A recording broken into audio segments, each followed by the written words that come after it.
Hey, Facebook. Hey, YouTube. You listen to the Nader back with you, the Nader narrative again tonight. And I'm excited to talk to Rik Mehta. Once again, we talked last fall, but Rik, it's been a while. So glad to have you back on the show. Welcome. Oh, Elizabeth, it's always a pleasure. Thanks so much for having me back. It's been a hot minute since I've done this. So, I really appreciate the opportunity to chat with you tonight. Well, you better start getting used to it because 2022 and 2024 and all the things ahead of us are around the corner, and you're going to be very involved. So it's a good start to the political season. So welcome. I know you have already announced your race for the midterms. So congratulations on that. Thank you. Thank you. I appreciate that. Yeah, we're fired up. We're really excited about it. So it's going to be a great year, great couple of years ahead.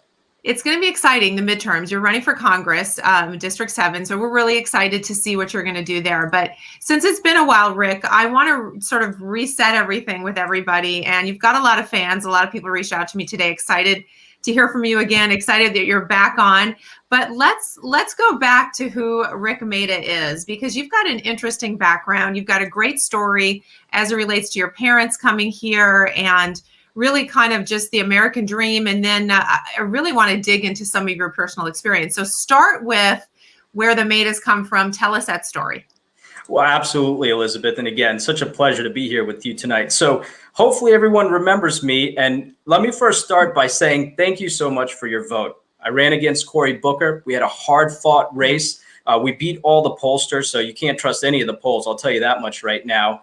But we accomplished something that no one has ever accomplished. And we earned the highest number of votes for a statewide race for any Republican, over 1.8 million votes. I couldn't have done it without you. And so thank you all so much for your vote and trusting me.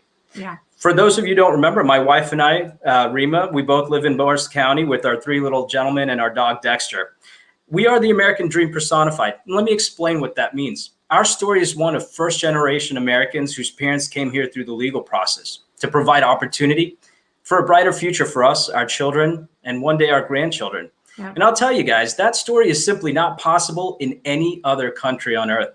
Only in America can our story become a reality.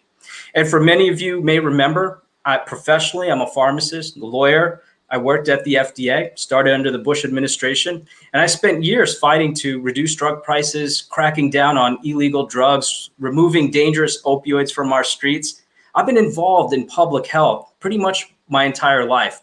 I'm really proud of that. And as we go through this COVID crisis and all of the other next steps towards reopening up our state, we're going to talk about what exactly that means. And I'm excited to represent you so we can right course the wrong, false information that's continued to be spread.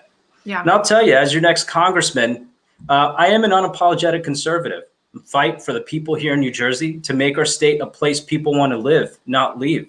And fighting for principles that seem to be forgotten about: free market capitalism, lowering taxes, smaller government, sanctity of life, and making sure that we continue to fight for our constitutional freedoms. It's really important to me. So a lot of people, a lot of Americans, a lot of good women and men have continued to fight that good fight. And we seem to have forgotten all of the sacrifices that people have made so that we can live in the freest democracy in the world. So that's my story, Elizabeth. We're really proud. I didn't have much growing up. My father, like I said, came to this country with $100 in his pocket when he landed here, and we really had to make it. It was hard work over handouts, and I'm proud of how we've grown up. Certainly my kids have a lot more privileges than I ever had, and so forth, and such it goes. And that's the kind of opportunity we want to create for all New Jerseyans, minorities and others all throughout the state. And unfortunately, there's a lot of people that don't want that. Phil Murphy, Cory Booker, and other self-interested politicians, Tom Malinowski, to name a few. It's too bad. But I'll tell you one thing, last thing, and this is really important to me. We can't let our personal ambitions overshadow the greater good for our great state. Yes. We have to fight back. Policy, not provocation, with every ounce. And I committed to building on what I've started, which is a campaign and a champion small businesses, and to continue to make New Jersey a place to live, not leave. And so I'm continuing that fight. I'm proud to announce that tonight. I love it. And it's going to be fun to watch your campaign. I want to talk to you about COVID and your background, but because you mentioned sort of, politics getting a little bit nasty is what you're referring to, and not thinking about really the people first and putting the needs of the state first and the needs of the people. It just feels like right now, Rik, especially in this primary, what's going on with the NJGOP? Things seem dark right now. They seem nasty. I don't hear a lot of talk about good policies. Hear a lot of personal attacks. Can we change that? Do you think we're headed in the right direction? Well, I'll tell you, Elizabeth, when I ran for U.S. Senate, we did have a nasty primary. I took the high road and I focused on one thing. My campaign slogan, Jersey Proud. You know why? Because I'm proud to be in Jersey. Proud of raising my kids here. I'm proud of the family we've built, and I'm proud. And I know that New Jersey has a better future and a brighter future. I know the Republican Party has a better and a brighter future. Good things are ahead. We can only do that if we build each other up, not tear each other down. This is exactly how we continue to lose races. You know what it is? People have self-interest and they continue to make a business out of politics. Not me. I'm not a career politician. I never intend to be. I'm here to do what's right because, and I'll tell you, before I jumped in the U.S. Senate race, people were like, who's this guy, Rik Mehta? He came out of left field. You know why? Because I did. Yeah. I wasn't a politician. Right. I didn't even know the NJGOP chairman or anybody. I entered because I had passion and I knew in my heart what I wanted to do. I knew the direction the state was headed, and I wanted to make sure that we had a brighter future for my three boys. Yeah. And that's why I've entered this race. That's why I entered the U.S. Senate race. But you see continued perennial candidates trying to tear down other, great people and great candidates. And it's sad, and I'll tell you, I mean, personally, I'm not shy about it. Hirsch Singh being one of them, loves lobbing attacks against Republicans, making up lies and slander. It's become to a point humorous, but for the fact that people continue to believe him. Right. That to me is just it's quite odd. But these delusions of grandeur, I suppose, mental health cases are on the rise, and it's too bad. But I hope people can see past it and focus on the bigger picture, which is saving our state, getting our schools reopened fully, getting our businesses restored, and making sure that we can abate this public health emergency that Phil Murphy has kind of imposed. But more importantly, frozen our constitutional rights. We got to fight for those things that are the most important. Can't, continue to peddle in this petty nonsense. That's not something I'm about. And frankly, it's irrelevant as far as I'm concerned. Yeah, I agree with you, Rik. And all the people I talk to, everybody's over it. We really are. We're so over it. We so want to move on. We want to talk about how to fix this state. And your why for doing this is the future for your three boys. And, part of the American dream is that the next generation will do better than the previous generation. And that seems to be in question a little bit. So here we sit with Murphy and COVID. And you specifically, I know, really believe in the conservative values of the GOP. But you used to be with the Democrats, and you are a walkaway story, which is so fascinating to me. Tell us about that, because I love the walkaways. We invite them all over. Come to us. We have the great ideas. So tell us your story about that. Yeah, well, let me tell you. So I was a Democrat about 8-9 years ago, but always a conservative. And believe it or not, there are a lot of conservative Democrats right here in our state. Yes. So the question is, what has the Republican Party done to reach out to them? You know what we did? We ran a campaign on our values and our principles. And to that, there's 1.4 million Republicans. I received over 1.8 million votes.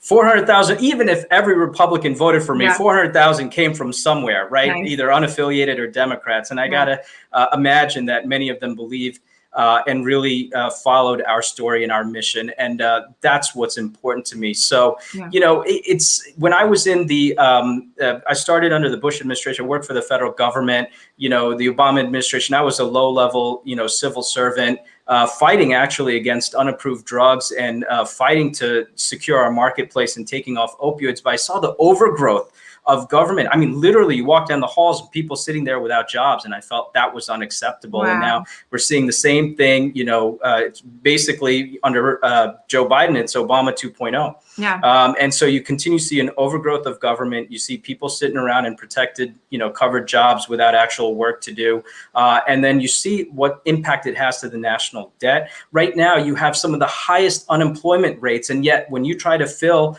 a position in the restaurant industry, you can't find anybody. You know how I know? Because my father-in-law is in the restaurant industry right here in New Jersey. It's tough. Yeah. And these small businesses continue to suffer. Myself being a small business owner, it's really, really tough to find help. And how can you compete with the unemployment benefits? And so you've created a system towards handouts instead of hard work. And this is the main reason why I said that this party, I woke up and said, you know what, it's time to pay attention to the political process. It's time to pay attention to the policies and see what people are doing.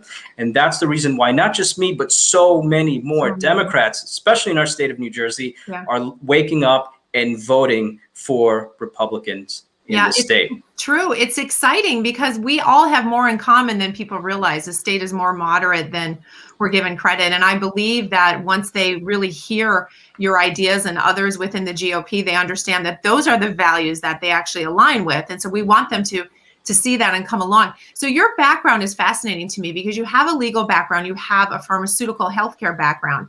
So this puts you in a very unusual and a great place to talk to us about COVID, about the mandates surrounding the vaccines, about the legal issues, the constitutional issues.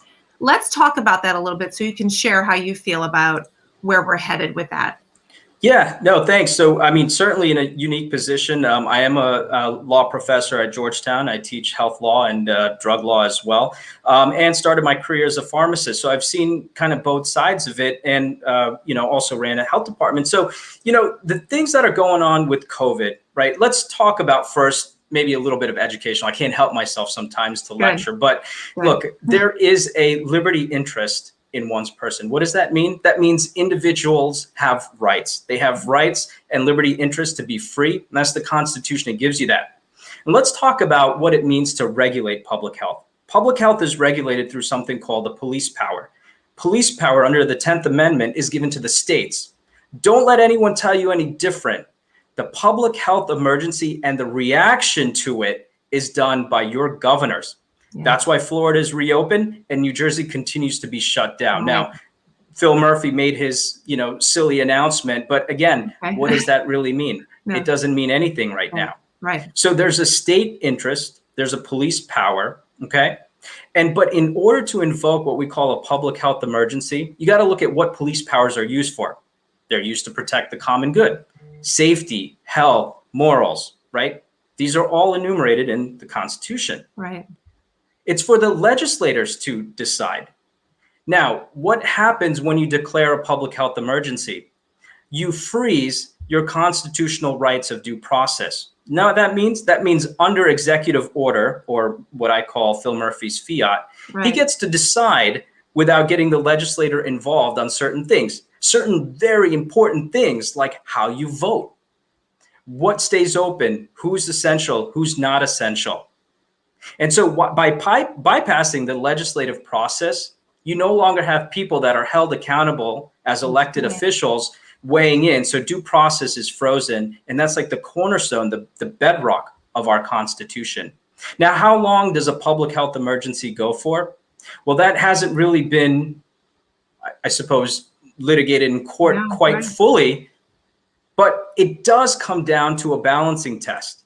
And now this balancing test is important, because one of the cornerstones of a court's to decide whether or not these regulations are constitutional or unconstitutional is whether they're arbitrary and oppressive and cruel and inhumane. Those are factors. You got to look at the harm, whether it's necessary, whether there's reasonable means, meaning is it tailored to the actual problem it's trying to solve? Is it proportional? Does it go too far? Or is it really tailored in to solving the issue? And are you avoiding any harm that's done to people? Right. And I think that's really important, because that's actually the framework of something that I'm concerned about, which is the imposition of mandatory vaccinations. I want to talk about that because this is important. Now, I believe that vaccinations serve a purpose, as do therapeutics. But where I have concern is imposing any unapproved product on people. And I would actually question whether it would fall under that sort of litmus test of being inhumane. Now, I'll tell you, as someone who worked at the FDA and fought against the use of unapproved drugs, the FDA has stopped the import of sodium thiopental. It's the first drug that you use in lethal injections because it was being imported illegally and unapproved. Okay, approved in other countries, but the FDA went as far as to say, in lethal injections, you can no longer use this because it's unapproved. And yet they've announced an emergency use authorization, but they haven't issued an approval yet. Right, right. People forget that. So that raises some concern because now you have technically an unapproved biologic or an unapproved drug in terms of what their regulatory classification is being used. Now, I would query even state universities like even my own alma mater, which I'm really disappointed in, to mandate these vaccines. So are they backhanded controlling through like a state power the mandated use of a vaccine of what would otherwise be an unapproved medical product? Right, right, unapproved. And we have 3 of them. One of them is a vaccine, and the other 2 really are modified gene therapies. But none of them are in approved state. It's emergency use. So why are we then, Rik, at the point where we're talking about mandating? I mean, I can understand the point of saying, all right, we're going to supply this, allow people to take it, give it to them for free. We believe it will help them. That's one train of thought. But the mandating part of this is what has everybody very, very concerned. Is it not just straight unconstitutional? Well, so here's the thing. We have over years encroached on what is the patient-physician relationship. Yes. This is very critical because the patient-physician relationship should be this protected relationship over the years. When you mandate something, you're basically saying that the government knows better than the individual interest that you have of taking this product. Now, courts have struck down certain mandatory vaccinations. Remember, you may recall the use of Gardasil in Texas, and they tried to impose that in women in order to prevent human papillomavirus, to stamp out cervical cancer, right? But, you know, there have been politicians that have gone extremely far in the use of public health to step on constitutional rights. I mean, look what's going on in New York. Only in about 10 years ago, at then Mayor Bloomberg tried to impose bans on the amount of soda you drink, or you know, banning through public health means. And the same legislative process has said that, you know, gun violence is now a public health emergency. So what's to stop them to talk about the use of public health emergencies to continue to step on constitutional rights? Right. So look, the courts have upheld that states do have the police power to mandate vaccines if they so choose. The question is, and this is important, does your political leader have the confidence to look at the encroachment of those rights? Again, this is a contract between social good versus individual liberties. There is a perennial tension between the social contract, you know, doing, you know, good for the public versus stepping on individual rights.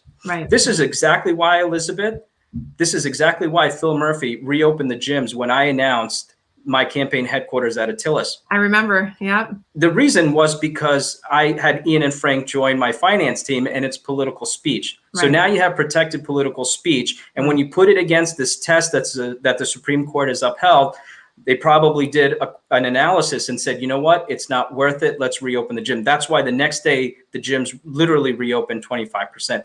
Every move Phil Murphy has made has been for political benefit. Where's the science? Now, you can't ignore the fact that the Attilas gym has had no cases of COVID since they never shut their doors. So rather than, you know, vilifying them, why not go there and see what did they do right? Why not have that conversation with the public health department to say, maybe there's something here. Aren't they supposed to be science-driven and evidence-based? Well, so you know, maybe it's well, but this is the problem. This is the problem. And when we asked for it, said, well, okay, show us the data where shutting down the gyms is going to actually stop the spread of COVID or increase herd immunity. What are the goals that you're trying to achieve? This is a problem. This is the exact reason why we need scientists and public health leaders that have the confidence to step back and say, Let's evaluate the data and then make science-based decisions. Look what's going on in Florida. Every decision that Governor DeSantis has made has been science-driven, to the point where a Stanford medical professor actually applauded Governor DeSantis for his knowledge, saying that most epidemiologists don't even know the literature as well as Governor DeSantis does. Not query, does Phil Murphy know that? Obviously not. Otherwise, we would be in a better state, literally in a better state. Literally. Well, we just don't know what he's using. I mean, he doesn't supply the source of his data or what his metrics are. The lines keep moving, and now we're supposedly open again in a certain way, but not other ways. And it's just fear tactic. It's politics, as everyone is saying here on the chat.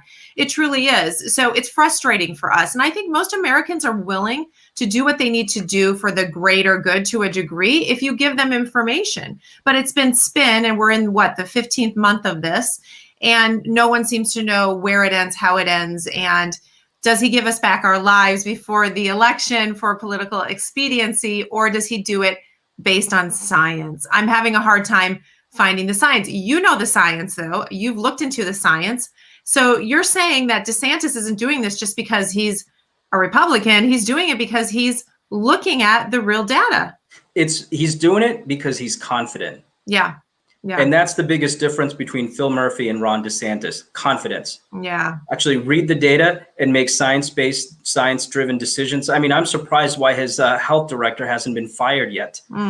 So again, a lot of it is politically driven. It's, it's easy under this sort of guise of a public health emergency to sort of call the shots through executive fiat rather than putting it through the legislative process. And again, remember, due process allows for notice and comment. It allows the public to participate in the rulemaking process. That's really important. Again, bedrock, fundamental constitutional right that we have, and the bedrock of our democracy. And we've lost that, and people really need to wake up. Yeah. This COVID scare can be going on for quite a period of time, with the variants. And look, no one is saying that the disease isn't harmful. Certainly it is. But have we stratified the data to see who is it harmful in, and how can we actually avoid those? Look what happened in the nursing homes. We know elderly are more susceptible to the virus. And yet there was a decision made by Phil Murphy to transport patients from the hospital back to nursing homes and basically keep them in a cage where they died. I mean, we've lost over 9,000 lives of our seniors and veterans. It's unacceptable. Unacceptable. While he's picking on gyms where, overall there's healthy individuals going there. So what are we doing to promote the health and wellness of our individuals, protecting our individual rights while still balancing that to the social contract that we all have for the greater good? Yes. And I'm also concerned the impact it's going to have on our elections. I mean, he's already made comments about the fact that you have to wear a mask when you go to the polls. I mean, that to me could be voter suppression. Sure.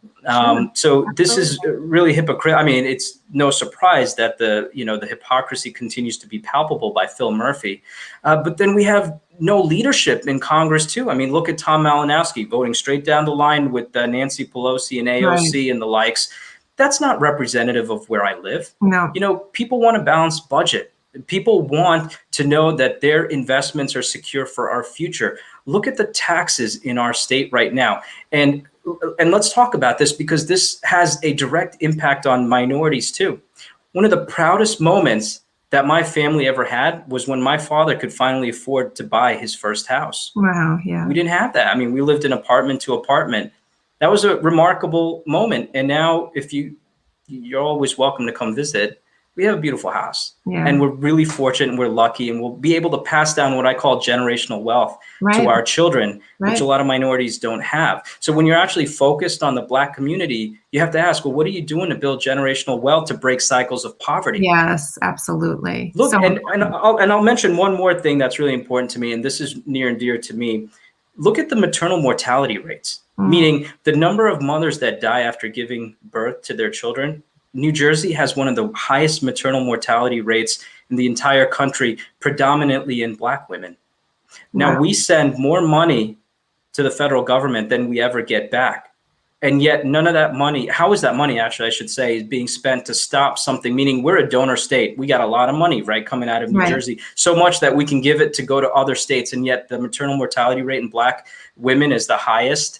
Black mothers is the highest. I didn't know that. Never mind the infant mortality rate. So this is something that's personal to me from a public health perspective.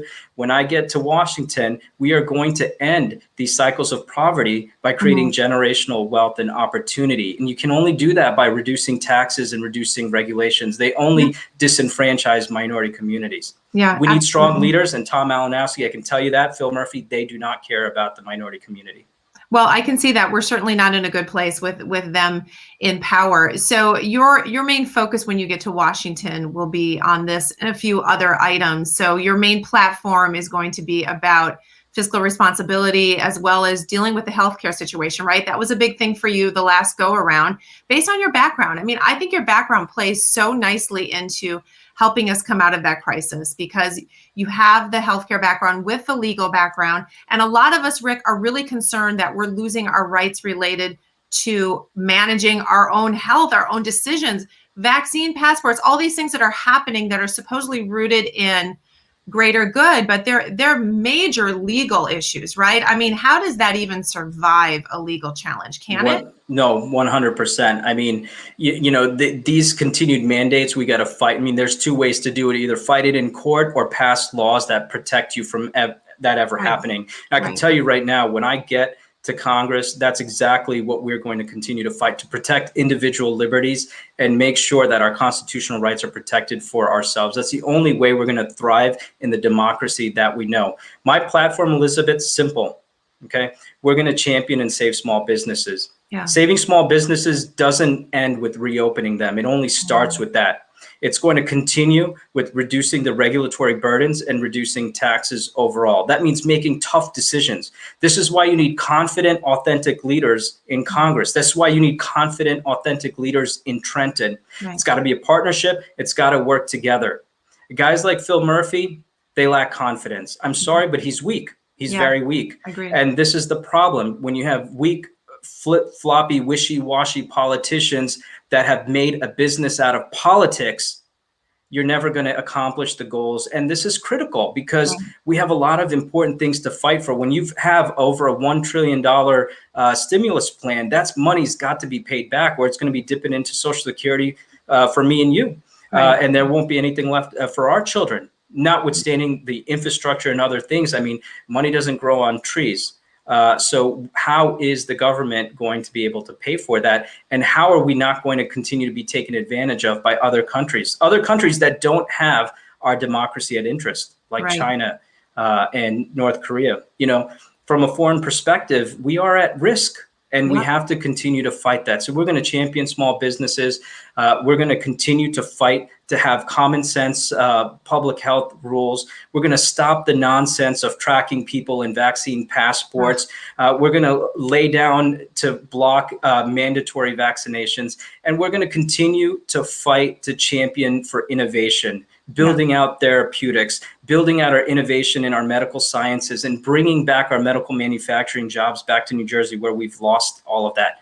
We're going to continue to bring innovation back to New Jersey. I'm so excited about that, Elizabeth. And when I get to Washington, guarantee that I'm going to be a fire starter when I get up there. Well, we need that because one of the things you ran on before, which was really important, is all these things that have gone to China, right? That has hurt New Jersey businesses, excuse me. But, you know, funny, with Trump not in office, we don't really have someone pushing back against China like he was. So we need that more than ever. With him not being there or someone like him in the executive office, right? We need more people like you that recognize this as a problem. It actually hurts our home state.